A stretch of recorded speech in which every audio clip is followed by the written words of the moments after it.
Hello everyone. In this video, I'll be describing the X-rays which are taken for foreign bodies. Generally, children they have the habit of putting everything in their mouth, so we get patients with foreign body ingestion. So that foreign body, it is in aerodigestive tract, or it is in it is in GI tract, or it is in respiratory tract.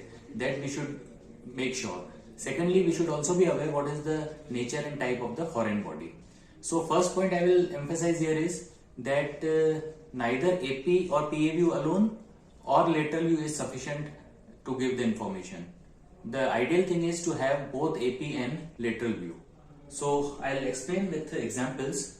Now suppose if the foreign body is of this shape, that is it's a coin or any other foreign body which can be of this shape, a metal shape, then this type of foreign body, if it lodges in the cricopharynx or esophagus like this, so on AP view it will look circular, but on lateral view it will look a slit like. Okay, so but just by one view we cannot tell the nature of the foreign body. We have to have multiple views. Consider another foreign body. It may be a spherical foreign body like say a marble or any metallic sphere which is radio opaque. So on AP view it will be seen as a circular foreign body, but on lateral view also this will be seen as a circular foreign body. Consider another example. A foreign body of say this shape, it is a cylindrical foreign body. So when we take the AP view, it will look like a slit, but here on lateral view also it will look like a slit.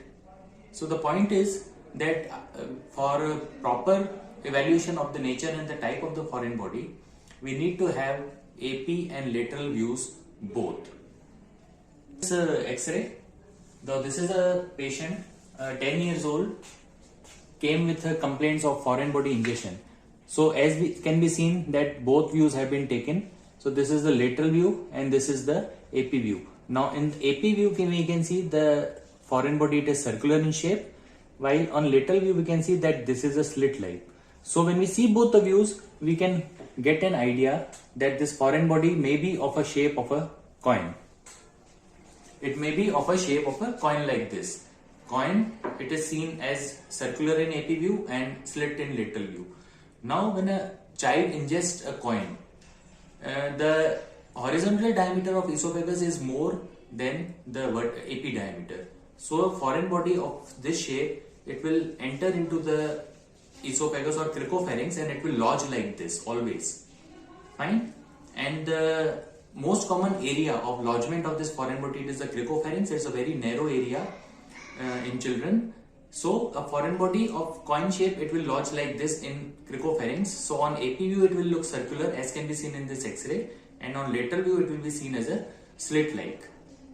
Then another importance of lateral view is, again consider this foreign body. So here we can see that on AP view we can see circular, but if we see the lateral view of this foreign body like this, so we can see two slits because there are two coins.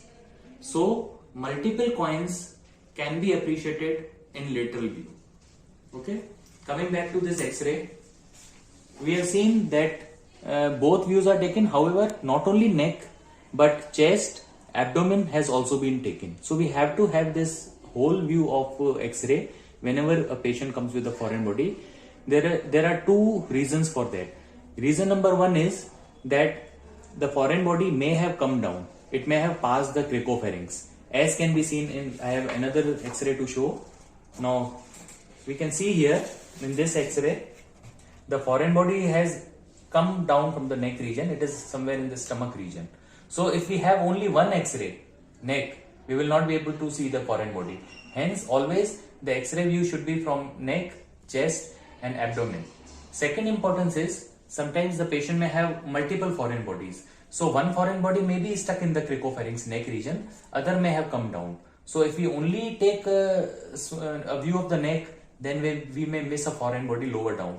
That is why always when we are evaluating a patient with a foreign body, then we need to have the X-ray of the view which contains neck region, the chest region as well as the abdomen region. Now as I told you that cricopharynx is a very narrow part of upper GIT. It's a physiological constriction in the esophagus. The other physiological constrictions are at the arch of aorta, then lower to that is bifurcation of, at the level of bifurcation of trachea, and finally at the cardioesophageal junction.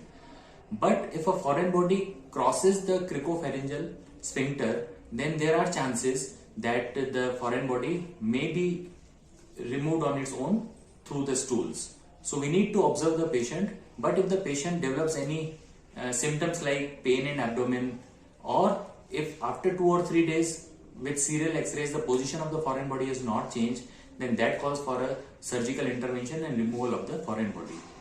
Generally, the foreign bodies of upper GI in cricopharynx, as can be seen in this x-ray, they are removed by rigid esophagoscopy. And if a rigid esophagoscope at all is not available, then a bronchoscope, a rigid bronchoscope may be used to remove foreign body, especially from upper GIT, that is cricopharynx. Now here in this lateral view, we can see that this is the foreign body, and we can easily trace the air shadow in front of this foreign body. This is the air shadow that of trachea. Okay, so that confirms that this foreign body, it is in the esophagus. Another advantage of lateral view is that counting of vertebra is easier in the lateral view as compared to the PA or AP view. So here we can say that this is the cervical vertebra 1, 2, 3, 4, 5, 6, 7. So at the level of C6 and C7, which is the level of cricopharynx, we can see this foreign body. So in this particular X-ray, the foreign body, we can say that it is a circular radiopaque foreign body at the level of cricopharynx. But this information we have got only by looking at these both X-rays simultaneously. Now we definitely know that the shape of the foreign body may be of a coin shape. Now here one important point is that nowadays batteries are also available, which can be of this shape, batteries. Okay, so sometimes a child may ingest that battery also. So battery also will look in the X-ray like this only. However, there are some points by which we can differentiate whether the foreign body is an inert metal or it is a battery. So looking at this X-ray, here we can see that this is a radio opaque shadow. Okay, now had it been a battery, now the battery releases chemicals. So when it releases chemicals, it may cause the local inflammation. So the halo or a ring around the foreign body is sometimes seen when it is a battery. So here we cannot see the ring. So this is some inert metal, for example coin, but had it been battery, there would be a halo of chemical variation around this. So that is one point by which we can differentiate a coin from a battery. Now coming back to the trachea. Now suppose this foreign body had been in trachea. Now we know that the laryngeal opening in the form of vocal cords is like this. Now in larynx, the AP diameter of larynx is more than the horizontal diameter. So whenever a foreign body of this shape will enter the larynx, it will get stuck like this. So here we can see that the coin or a foreign body of a shape of a coin, if it enters the esophagus, it would enter like this. But if it enters trachea, it will enter like this and it will get stuck in the glottic and the subglottic region.